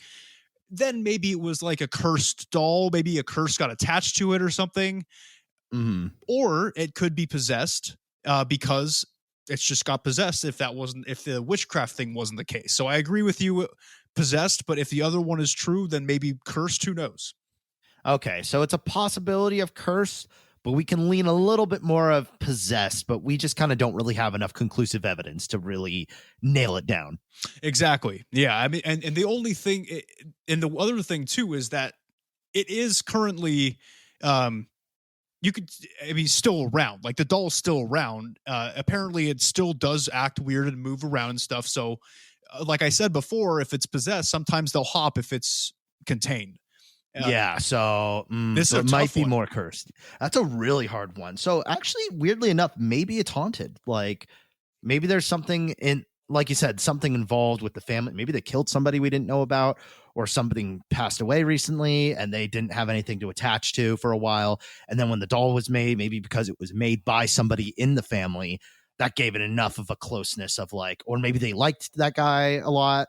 Who knows? It's a tough one. This one's up in the air for sure. I can't answer it. Yeah, I'm gonna actually say I'm thinking maybe it might be more haunted than we think. Yeah. We just don't have the right origins, but I think you're right. Mm-hmm. Oh, well, that was a good curveball. This is going to be an interesting one. Okay, this is this next one. This is 100% happened. It is very strange. So what we're going to talk about is some paranormal jewelry, right? And in specific, it's going to be Valentino's ring. That sounds mobster. You would think. And the reason that his name was Valentino is because he was Latin. Ah. So the story begins in 1920 with an actor named Rudolph Valentino. Now, at the time in the 1920s, silent films were starting to get big. He was actually at the time a very big movie star, very well known. He was actually kind of a sex symbol at the time. So they would call him the Latin lover was his nickname. Okay, kind of like a Ricardo kind of deal. Yeah, exactly. Just for the silent movie era, but man, people loved him. Okay. Yeah, that was really big at the time. Yeah. So Valentino, he was at a jewelry store in San Francisco one day and spotted a silver ring with semi-precious stones embedded inside of it. I don't know which ones, but they were semi-precious. So he's too cheap to get a diamond. He was immediately drawn to the ring, and something about it was compelling him to purchase it. So as he was talking to the store owner to buy it, the owner told him to really think about this purchase because there was something off about the ring, perhaps a haunting. Valentino, like a lot of dudes probably would in the situation, basically told the guy to go fuck himself and bought the ring anyway, right? Because he loved it. Mm-hmm. Now, after buying the ring, he wore it while filming his next movie, and this movie turned out to be a total flop. Okay, so he stopped wearing the ring, but I'm unsure as to whether it was because of the flop or not. Like, why did he stop wearing? I don't think he already like knew it was the ring was whatever. So the connection hadn't been made. Yeah, yeah. I think he just stopped wearing it, just like sometimes you do, you know. Yeah, and he forgot about it for a couple years. And for these couple of years, everything seemed to be going better for him. Okay for him. He was still making great movies, got out of the funk, you know? Yeah. But eventually, after many years of not wearing the ring, he got the ring back out of storage and started sporting it again. I forgot about this. Hey, look at this ring here. Oh, look at the semi-precious stones. Oh, wow. I must have gotten a really good deal on this. I was going to do like a Mexican accent because he's Latino, but I decided against it. Nice. Hot take Sundays, huh? Anyway, so when he got the ring on again, shortly after he filmed another movie wearing the ring, but not long after the movie, he died at the early age of 31. With a strange condition in which ulcers acted in a way to mimic appendicitis, so they aren't treated properly, if at all. Ugh. And this condition is so strange and was so strange that it basically was him. Like he was the first person that really had it, and they call it Valentino syndrome. Oh, wow. So, wow, that had some impact. Now, before we continue, because this is a longer story, I just want to point out the fact that he put this ring back on after many years of having good fortune and whatever. His life was going great. He put the ring back on, makes a movie, and then gets a weird disease that they name after him. And then he dies. Yeah, I'm kind of looking at this, and Yeah, and they said, because he was extremely popularity, the case received a lot of attention, and is still considered, it's a very rare medical condition. I don't believe in coincidences. Well, this is almost, it's making me think of The Crow, like that kind of situation. The Crow with Brandon Lee. Yeah. Good movie. It was like his first and only movie, right? Yeah, man, that was such a shame. Such a goddamn shame, dude. He was so awesome. Yeah. I never saw it, but yeah, I hear he was like, he was gonna be big. He was gonna be awesome. Yeah. Good looking guy. No homo. No homo, right. A little bit. Just enough. Now, this is not the end of the story by far. From this point, the ring began getting passed from person to person, with each new owner having terrible misfortunes. After Valentino's death, the ring was given to a woman named Pola Negri. Pola Negri. There we go. That's what I'm going with. Nice. Who was one of his past girlfriends. Now, after getting the ring, she fell very, very ill, but eventually recovered. Now, although she recovered physically from her illness, because of the time she took off and because of what happened to her, her career was never the same and took a major downturn, basically ruining her career and just got fucked. Yeah, the ring doesn't really like showbiz. Not at all. She then gave the ring to a singer named Russ Colombo, and Russ died shortly after receiving the ring because he was shot in a shooting accident. Wow. That's pretty on point. Then Russ's friend, after Russ died, Russ's friend named Joe Casino was given.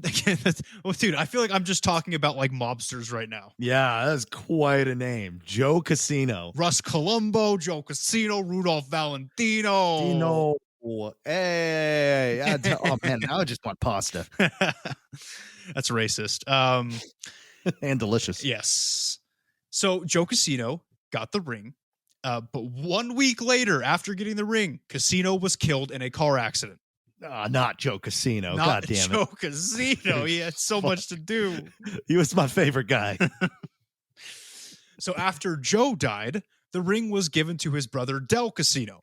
And Del decided to keep the ring in a safe in his house. Smart move. Wisen up. Then a man named James Willis broke into Del's house as a burglar and set off an alarm. But after he got into the safe and pocketed the ring. Now, of course, the alarm drew the attention of the police and he was shot and killed by them on sight. Well, you kind of had it coming.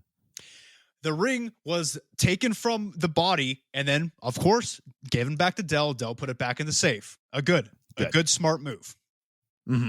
But then another dumb move. A director named Edward Smalls decided he wanted to make a movie about Rudolph Valentino. So he acquired the ring from Del for the actor portraying Valentino to wear during filming. It was a small-time actor named Jack Dunn. Literally 2 weeks into wearing the ring on set, Jack died of an unnamed blood disease. Damn. Now the ring sits in a vault in a Los Angeles bank, but that's at least where we know of it last being seen, right? Because nobody's going to be taking it out of the vault. Nobody's going to be looking for it. There have been some persistent rumors that the ring has been stolen again and is circulating around the world this day, killing people off one by one. Wow. I'm glad I don't wear jewelry. I wear jewelry, but not rings, except for, like my pinky ring, which I used to, you know what I mean? Get it going. No butthole talk, remember? Oh, yeah. Sorry. No, I just love my French tickler. It's a personal favorite, huh?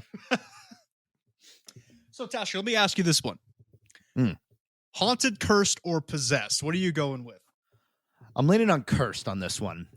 Astute observation. Yes, I too go with cursed. Yeah, there just doesn't seem to be any human or entity element to it. It just is. It just is, and it kills people off. Yep. No rhyme or reason. It's just, hey, if you touch me, you die. All right, let's move on to another one. Now, this is going to be super fun for Tasker because he's an artist. We're going to be talking about a painting. Oh, okay. Tasker. Yes. This particular painting in question is called The Anguished Man, painted by an unknown artist. really quick, listening at home, everybody, look up the Anguished Man painting. Tasker, I need you to look it up too. Okay, the Anguished Man. Oh wow, that is quite anguished. It's an unsettling painting. Yeah, that's actually, yeah, this is Uncanny Valley kind of type stuff. It's the hollow eyes, the open mouth that reminds us of, yeah, but it's interesting how it's painted using like reds and yellows as opposed to like more corpsey colors. Well, let me tell you why that is. Uh-oh. So this artist was a bit of a fucked up individual. Okay. Well, actually, it depends on your outlook on life, because he was either really fucked up or really creative, or a little bit of both. Yeah. So the painting was made with the artist's own blood mixed into the paint to paint the person in the painting, right? The background obviously isn't blood colored. The person is, right. And that's why. Yeah. Because he mixed his blood into it. Huh. And the artist committed suicide after he finished the painting. Well, that's one way to fucking inject your soul into it. Holy shit. Yes, he Van Gogh'd right into it, man. He just fucking decided to do it. See, wow. It's just, it's weird how, like, I don't know. Whenever I hear of, like, because remember, I always feel like I should write a book. It came from art school. There's always some weird fucking artsy kid doing some artsy weird bullshit. Like, you know, there's the kids who like make paintbrushes out of their own hair and shit because it's like, oh, so I could feel more. No, they're fucking weird. That's weird. That's edgy. Like, that's like too edgy for me. Like, just the same as there are some artists who paint with their own blood. That's fucking weird. Or like that deal where what is it? These women, like, as a feminist like statement painted with their like period blood and stuff. That's weird.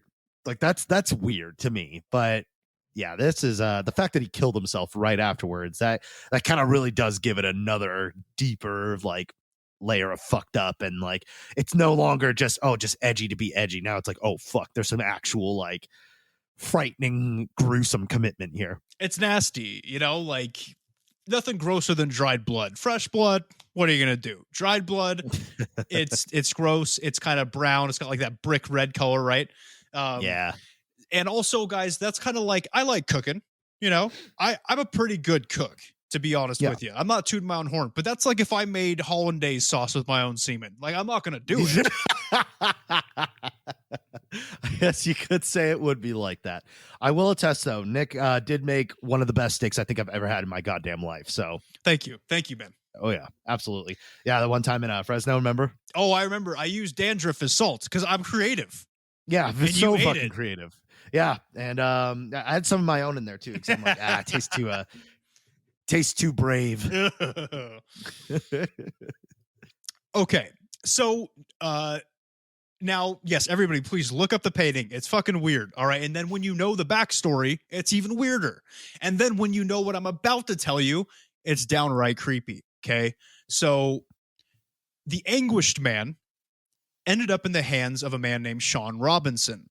Now, it was given to Sean by his grandmother, and his grandmother did, in fact, warn him that there was something up with the painting. Like, she thought there was spirits, like there was a spirit or spirits attached to the painting, okay? Or something was off about it. Now, Sean, at the time being a skeptic, told his grandmother to go climb a tree, and then he took the painting and hung it up. Okay. Which already is kind of a weird sentiment. That's an odd painting to want to like showcase. I think he's a weird dude. I mean, you could, we'll get into it in a second. He's a weird dude, but I mean, honestly, if I had that painting, it's kind of cool, right? Like I put it in my basement, maybe not on my main floor. So when people come in, they're like, hey, what the fuck is that? Yeah. Yeah. More in like your space, right? Yeah, exactly. So, I mean, it's pretty cool if you're into that stuff, but it's still creepy. Yeah, very much so. So he hung up the painting, but shortly after doing so, Sean and his wife began noticing strange things happening around their house. For instance, his wife claims that dark figures started to be seen around the house. And by dark figures, we're talking shadow people. Yep, no good. No good, bro. There's one thing that freaks me out. Well, a couple things. Heights, clowns, spiders, and shadow people. Yeah. To me, that's like one of the creepiest like instances of, well, it's like those games, like those like Midnight Man games and shit. Yeah. Or yeah. Fuck everything. So creepy. Fuck everything about it. With the hats and the, yeah, dude. Ooh, we should do an episode on shadow people and stuff. Yeah, we should. Okay. Something. You doing okay? Yeah. Okay. So there's a thing where, I got to see if something's being cooked because sometimes in my house, you could smell like pipe smoke. Oh, And I know what that means. Tell him. yeah. So my great grandfather, I believe, on my mom's side, smoked a pipe, and my mom, when she was born, was the only baby that he ever held. He was a very hardened, like tough guy, drank and smoked his whole life, lived to be 100, regardless. Like tough dude, cool guy. And like I said, there's a specific connection to my mom's side of the family to that. So on occasion, we can kind of smell like a sweet pipe smoke, and I think for a second, and that says a lot because I have like a sinus infection, but I think I kind of smelled it. I mean, somebody could be cooking. I mean, obviously I'm recording. I'm not going to go check right now, but it was enough to kind of get me to perk up a little bit. So if it looked like I was like having like a fucking like spaz attack, that's what was going on. Yeah, it looked like you were pooping your Pampers, man. But for a second. But from what I've heard from your mom and from you, it's a benevolent thing and it's a good thing. Yeah, we think he watches over us. Yeah, so don't trip. He wants the podcast early, so he's listening in. Ah, gotcha. Okay. He doesn't have to wait till Wednesday. Yep, exactly, dude. He's got it right front seat and center. Even gets the video. Oh man. But hey, speaking of shadow people, man, we should do an episode on that one day. It's fucking weird. It's creepy. Yeah. I'm down. I definitely think that's something we need to look into. But anyway, so his wife started seeing these shadow people around the house, and they both reported hearing scratching noises and sounds of a man whimpering coming from the painting as well. Ooh. Like a, Wow, good impression. Sound like a pig jerking off. A pig who's like, oh, who's edging. Yeah, he's like almost there. He's trying HFO for the first time. There's also the sounds that you make in bed, right? Yes. I'm gonna come. They love it. Ladies can't get enough of it. Yeah, they love it so much that they grab all their shit and leave right after. They're like, I can't wait to tell all my friends about this. Gotta tell my friends I want to leave so you can invite me back in sooner so we can do this again, right?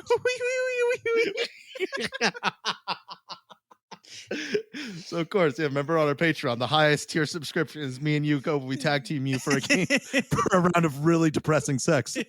Yeah. Task for the last 15 seconds. I'm gonna make that noise in your ear the whole time. You can't even get it up. Oh, fuck.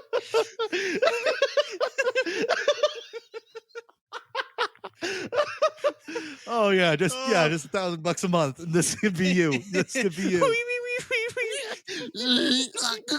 I was like just nut like before I even get in. Oh shit! All right, got my stomach. So, holy shit! All right, so as these strange events began to happen more frequently, Sean naturally, here he goes. Sorry. Still thinking about it. I'm sorry. Yeah. Oh, it was it was quite the impression. I know. This will be the second laugh attack I've had on this show. Okay. Anguished man. No, this is really sad, horrible stuff. Yes, this is creepy, spooky. Right, super spooky. So as the events began to happen more, naturally, he became less of a skeptic and more of a believer in the paranormal. Once you experience shit like this firsthand, you're going to be like, oh, okay, maybe there is something to this, right? Once you start hearing coming from nowhere, you're going to freak out. Yeah. Now, see, that would be something like if we died and possessed shit, you just get like weird fucking depressing, like, soy sex noises. Yeah, soy boy sex noises, man. That's a good band name. That's not a bad name. Soy boy sex noise. Ooh. It's got a ring to it. I like it. I like the rhyme. Oh, that's not bad. I'll have to put in the memory banks. So here's the most, I almost said funnest. Good Lord. Here's the most fun thing about this story.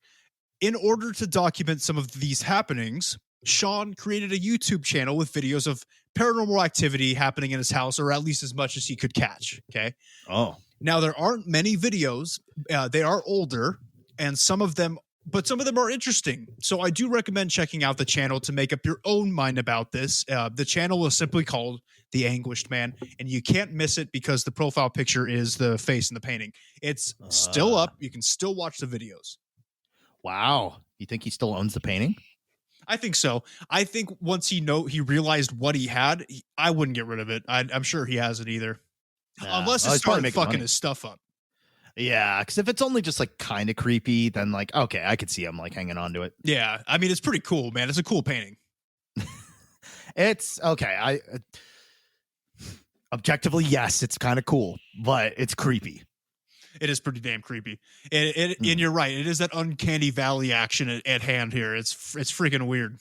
Oh yeah, absolutely. I never thought that episode would be so reverberating because it's like it really does affect. It really has its uncanny valley has its hands in like a lot of things. It does. It does. Cool. So here's the question, Tasker: haunted, cursed, or possessed? What are you thinking? I'm gonna say haunted. Seems like his soul is pretty damn attached to it. Good job. That's exactly it. Haunted as fuck. Yeah, pretty straightforward. Pretty like all the happenings are pretty characteristic. The situation's pretty characteristic. I'd say yeah, that was a pretty cut and dry. Yep. Now, while on the subject of art, let's move into another medium of art, a statue. But it's an old ass statue. Okay, so if you look up this one, guys, don't be expecting like Michelangelo's David. Okay, it's older. It's a lot older than that. It's pretty shitty. It looks like a dildo, but yeah. And most statues don't come close to Michelangelo. There's a reason why he's considered like a master. Like people kind of see that as like the standard of how statues should look. No, that's like what a stupid, amazing, one of the best in history. Tell me about it, dude. I mean, I was the one he modeled it after. So how do you think I had to feel? Yeah. I see you took some liberties too on some parts of your anatomy, right? Yes. He made me much bigger down there. How generous of him. And he also made me circumcised, which is weird. Yeah, that's a very, very curious artistic choice. Not that I've spent a lot of time looking at David's junk. No. Well, is it covered by elite? No. I'm just wow. That was a weird. What's that thing called where you see things differently? How it's like some people see Flintstones, other people see Flint stones. Autism? It's like no, it's not autism. It's like a paradox where it's like some people they remember things kind of different than it was. Mandela effect. The Mandela effect. Yeah. Dude, I want to do an episode on that so bad. It's fucking weird. Okay, Bernstein or Bernstein Bears? Bernstein. Right. That's what I thought. But it's been Bernstein Bears since ever. Doesn't make any sense. Yeah, that shit fucks me up because it's like, I know I saw it that way, but I guess not. That's so dumb. Yeah, that's so weird. Yeah, we'll definitely have to look more into that too. Exactly. So statue. Yes. Statutory rape. Bad. Yes, I'm glad you can make that observation. All right, good. I'm just connecting the dots, man. My brain's firing off. I see. So there was an insight in your thought process, huh? Yeah, I guess. I just connect words to make sentences. Yes. Stream of consciousness, very important in poetry. I am a poet. Yes, that's what some people call it. I'm a rapper. Yep. It is okay. So this statue is known as the Woman from Lem statue, LEMB, in case anybody out there wants to look it up. But it is nicknamed the Goddess of Death. Now, this statue dates back to 3500 BC. It's fucking old. Okay. Mm-hmm. It was discovered in Lem, Cyprus in 1878. Ooh. So the statue depicts what is believed to be a goddess of sorts, similar to other fertility goddess statues from around the world at that time. And what I mean by that is it just looks like a dildo. They all kind of did, but it was a fertility statue, so they probably used it as a dildo. Okay, let me see. Woman of Lem. Yes, that is quite phallic. Yeah, most fertility statues were. So I get it. You know, I can make the joke about it looking like a dildo, but that was probably the point. Yeah, it's pretty big. Yeah, you're telling me. Tell the people who used it. Oh, man. Anything could be a dildo if you're brave enough, right? Yeah. Ugh. All right. Anyways. So the statue, after being discovered, was first owned by one Lord Elfont. Within 6 years of owning the statue, he and his entire family died. Him and his entire I had a fucking aneurysm right there. Yeah.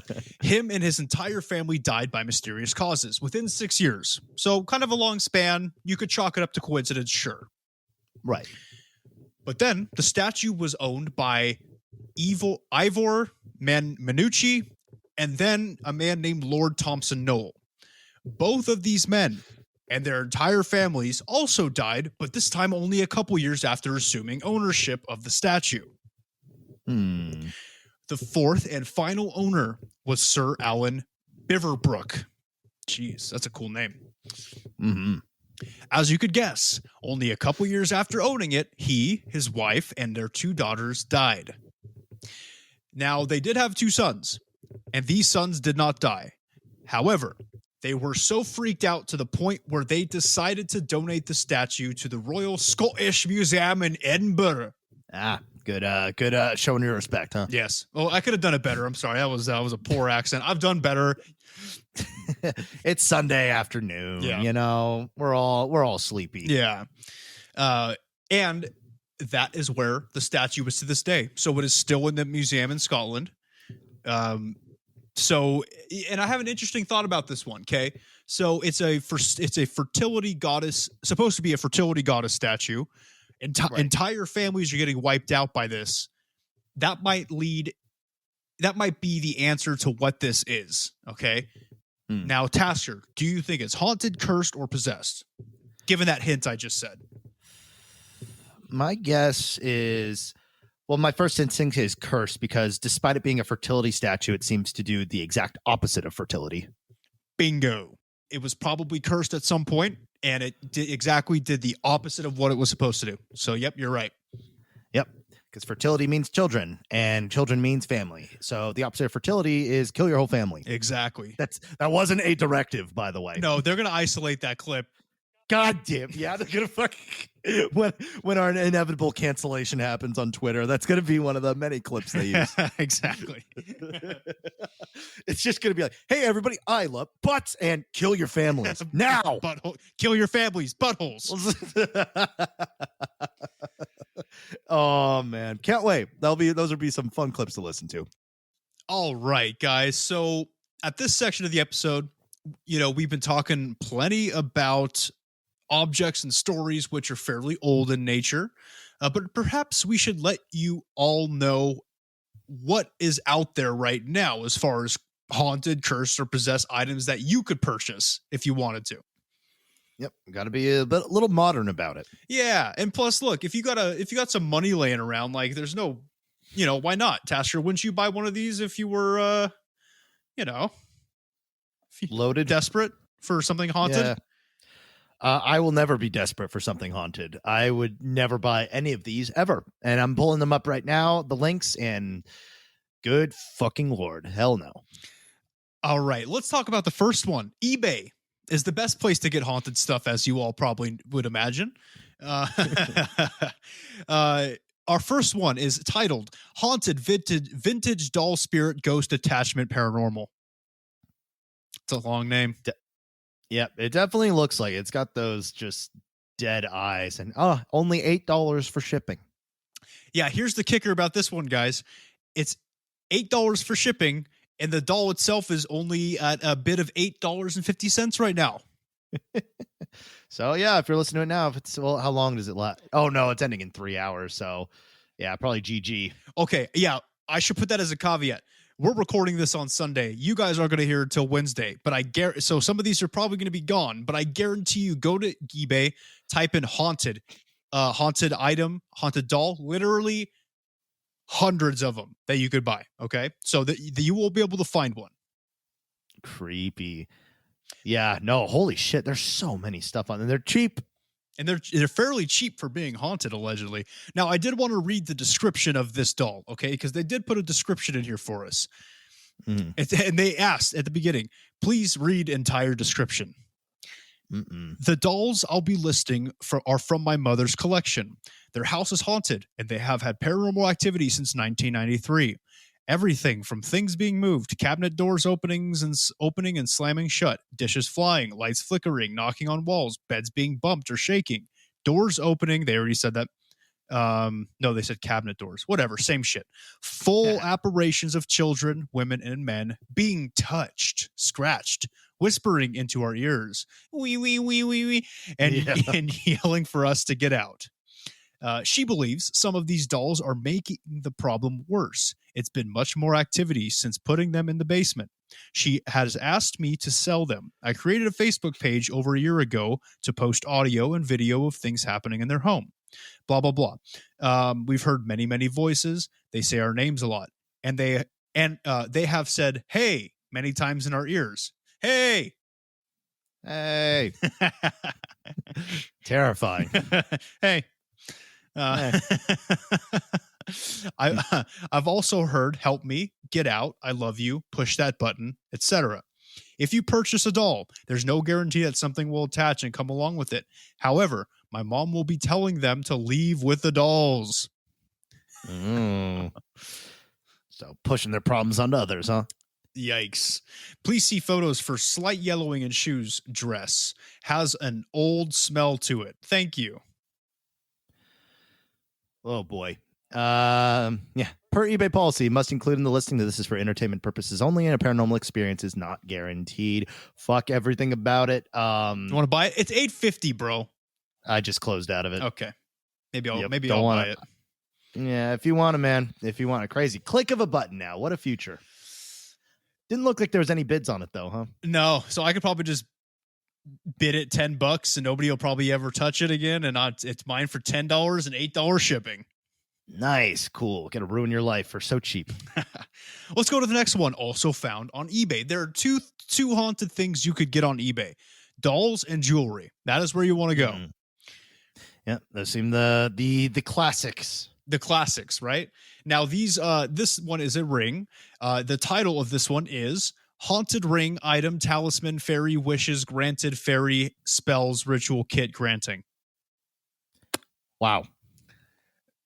It's a $175.20 right now for either buy it now or best offer. They take all types of credit cards, so don't you worry about that. Good. Shipping is $5.25. Great. Description: you are considering this pendant, even though it's a ring, they said pendant, for its physical being as jewelry. As per eBay policy, I must state that this item is listed as mystical, metaphorical. He's basically saying nothing's going to happen. But now here's where it gets interesting. For sale here is this ring. This ring is an offering from our coven, Witch Talisman Sisters of the North Witch Coven. Here is your opportunity to obtain a truly delightful piece that you can use and cherish for all your life and pass along to others. Please feel free to contact us if you have any questions about this offering or need anything. This as well as our offerings are owned and keep by the person who, oh my God, what is going on with the English here?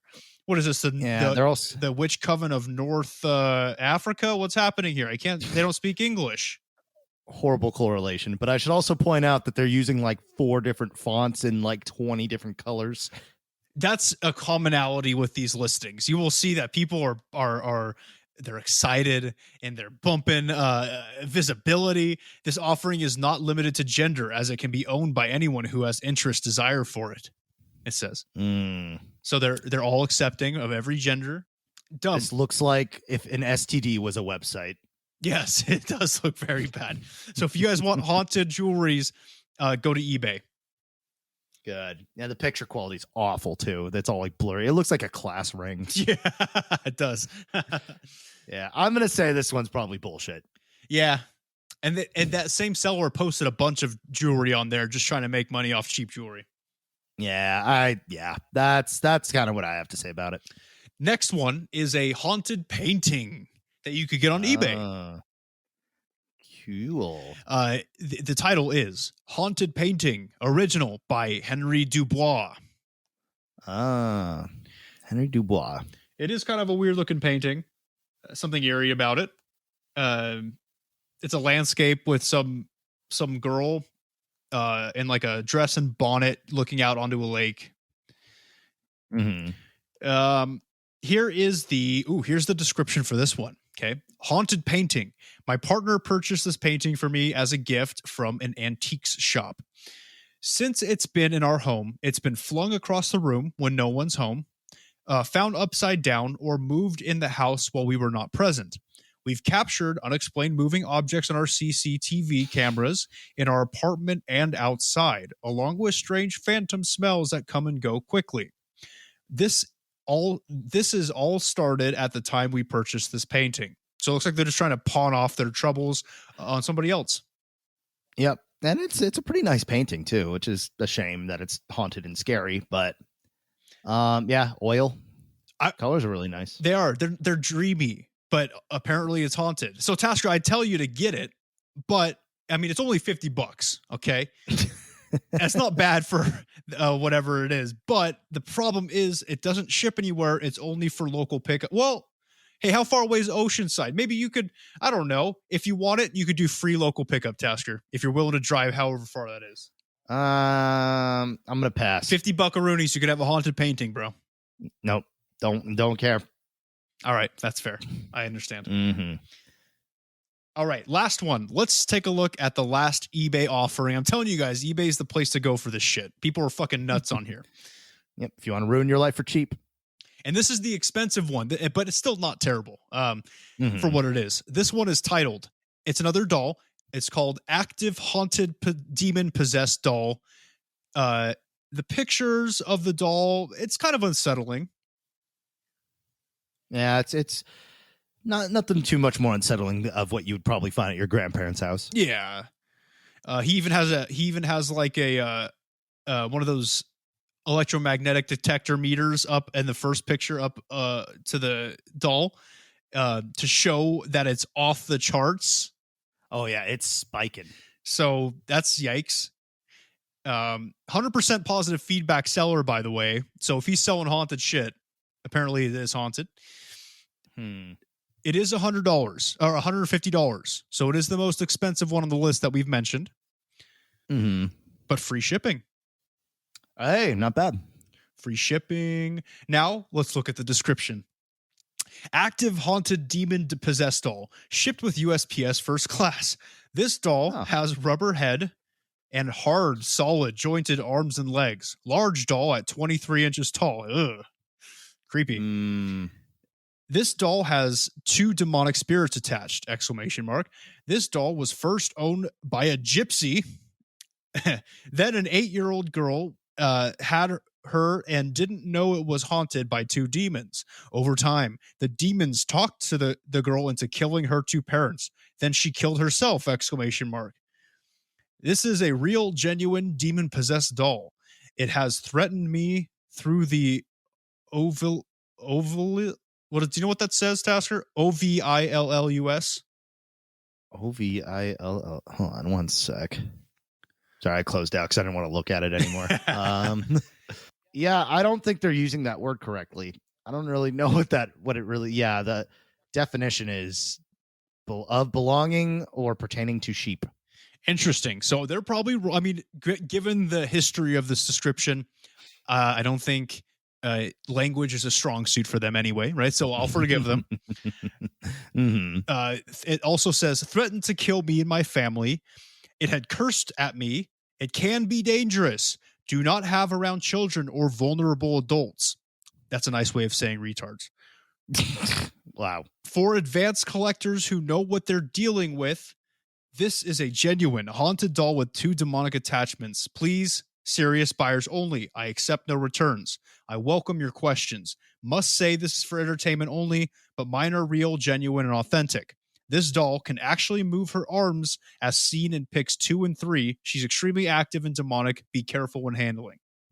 Great. Awesome. Dude, that's not a bad price for a super, like an extra. It's a two demons for the price of one, essentially, is what's happening here. Yeah, so they're about like $75 each. That's not bad for a lifetime full of horrible memories. Yep, and a completely fucked sleep schedule and always having to watch your back. Dude, if I bought it right now, I'd get it. I'm never visiting.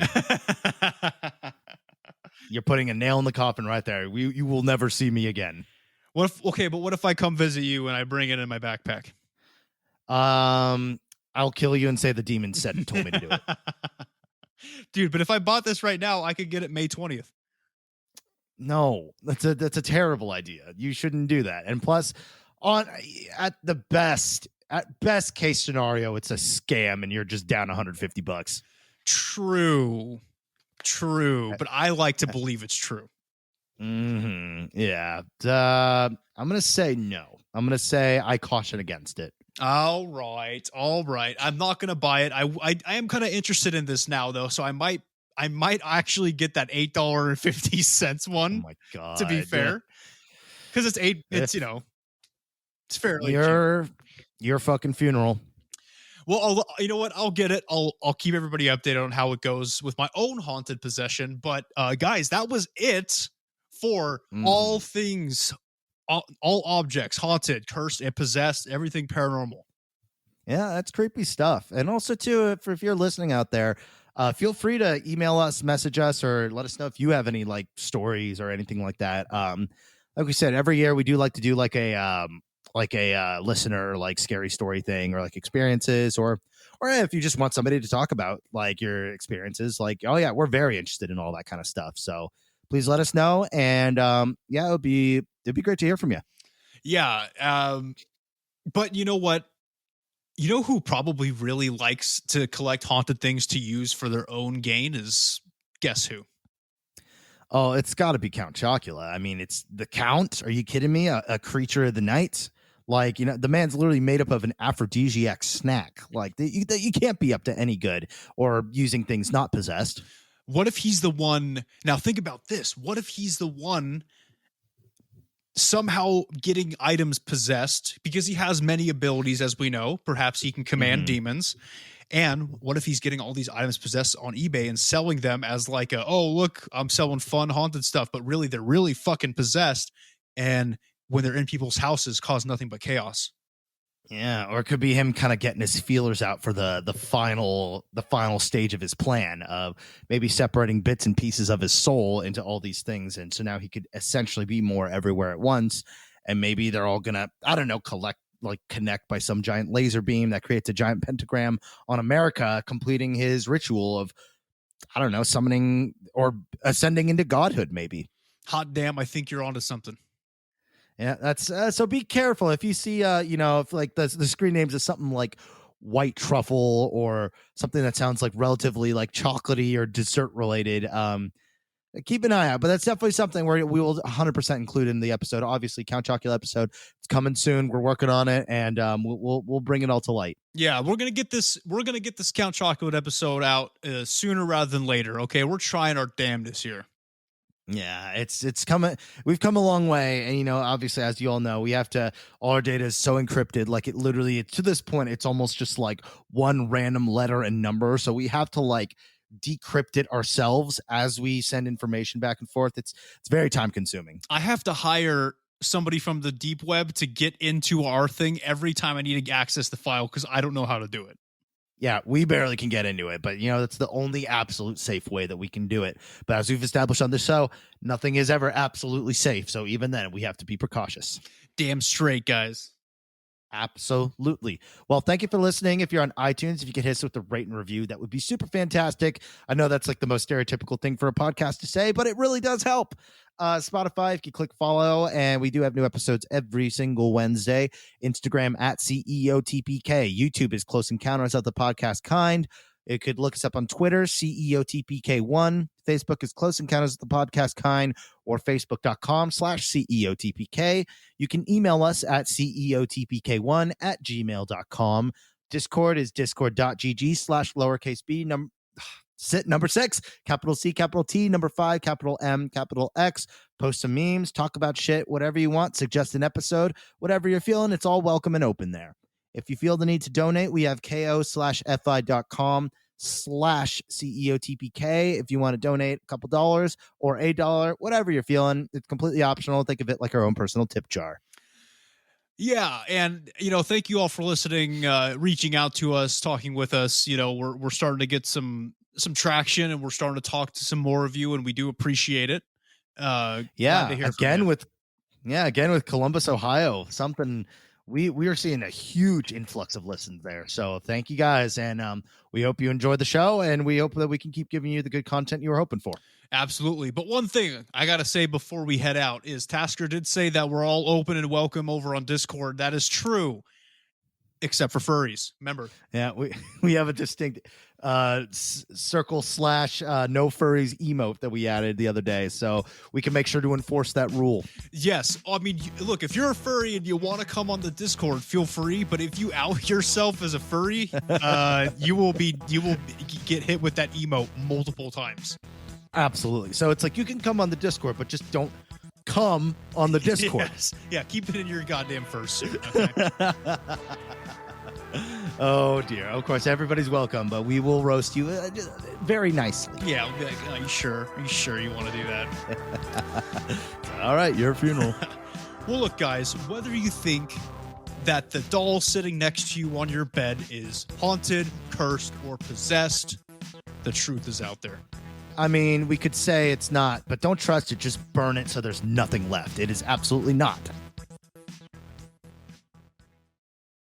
Moving around seamlessly on his own. Let me redo that. Seemingly. Seemingly.